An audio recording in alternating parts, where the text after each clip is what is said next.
नमस्कार, स्वागत है आपका। मेरा नाम है विपिन बेबाक। देश में रोहिणी घाबरी चर्चा का विषय बनी हुई है और रोहिणी ने दावा किया है कि 2021 से वे चंद्रशेखर आज़ाद के साथ रिश्ते में थीं, लेकिन उन्हें चंद्रशेखर के पहले से शादीशुदा होने की जानकारी नहीं थी। उन्होंने कहा कि चंद्रशेखर ने उन्हें और अन्य लड़कियों का शोषण किया है और जब रिश्ते से राजनीतिक सामाजिक नुकसान का खतरा दिखा तो उन्होंने रिश्ता ख़त्म कर दिया। रोहिणी ने यह भी आरोप लगाया कि चंद्रशेखर ने उनके साथ प्रेम जाल रचा और उनकी इज्जत से खिलवाड़ किया। चंद्रशेखर की प्रतिक्रिया भी आई है। चंद्रशेखर आज़ाद ने इन आरोपों पर सीधे तौर पर ज़्यादा बयान नहीं दिए, लेकिन एक बयान में कहा है कि यह मामला महिला के सम्मान से जुड़ा है। कुछ समर्थकों का दावा है कि ये विवाद चंद्रशेखर की राजनीतिक छवि को नुकसान पहुंचाने की साजिश हो सकता है।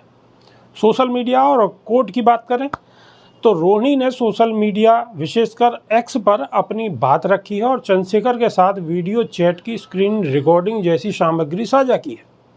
उन्होंने कोर्ट में केस दर्ज करने की धमकी भी दी है और कहा है कि वे इस मामले को कानूनी रूप से लड़ेंगी।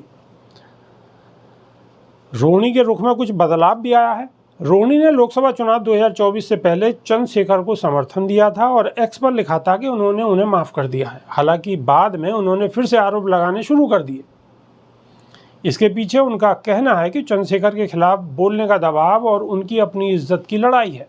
राजनीतिक प्रभाव चंद्रशेखर की स्थिति ये चीज़ भी है। चंद्रशेखर आज़ाद जो नगीना उत्तर प्रदेश से लोकसभा सांसद हैं और दलित बहुजन राजनीति में एक उभरते हुए नेता के रूप में देखे जाते हैं। उनकी आज़ाद समाज पार्टी काशीराम ने 2024 के लोकसभा चुनाव में नगीना सीट पर ऐतिहासिक जीत हासिल की, जहां उन्होंने बीजेपी उम्मीदवार को 1,51,473 वोटों से हराया। रोहिणी के आरोपों ने चंद्रशेखर की छवि पर सवाल उठाए हैं, खासकर तब जब वे दलित और पिछड़े वर्ग के अधिकारों की लड़ाई लड़ रहे हैं। कुछ लोग इसे उनकी राजनीतिक लोकप्रियता को कम करने की कोशिश मानते हैं, जबकि अन्य इसे उनके चरित्र पर सवाल उठाने का मौका देखते हैं। दलित राजनीति में हलचल भी शुरू हो गई है। चंद्रशेखर को बहुजन समाज पार्टी और मायावती के लिए चुनौती के रूप में देखा जा रहा है और इस विवाद ने दलित समुदाय के बीच चर्चा को और तेज कर दिया है। जहां कुछ लोग चंद्रशेखर का समर्थन करते हैं तो कुछ रोहिणी के साथ खड़े नजर आते हैं। हरियाणा और अन्य राज्यों में चंद्रशेखर का प्रभाव भी ज़बरदस्त है।